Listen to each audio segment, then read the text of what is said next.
50 ஆண்டு காலம் வந்துட்டு எதை விதைச்சிருக்கீங்கன்னா திரையுலகத்தையும் இந்த சாராயத்தையும் தான். எங்க மூலை முடுக்கு எங்க பார்த்தாலும் சாராயம். இதுல நாங்க வந்து நாம் தமிழர் கட்சி இருக்கிறதுனாலதான் குருதி கொடையே நிறைய இடத்துல கொடுக்க முடியுது. ஏன்னா எல்லா இடத்துலயும் மதுபானத்தை கொடுத்து யாரை கூப்பிட்டானே, நான் மதுபானம் சாப்பிட்டேனே, சரக்கு சாப்பிட்டேனே, என்னால கொடுக்க முடியாதுன்னு அப்படின்னு சொல்லிட்டு திராவிட கட்சிகளா இருக்கட்டும், மற்ற கட்சிகளா இருக்கட்டும் ஒதுங்கி ஓடுவான்.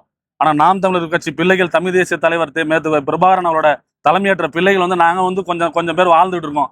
அதனாலதான் தேவையான சமயத்தில் உடனே போய் ரத்தம் கொடுக்க முடியுது.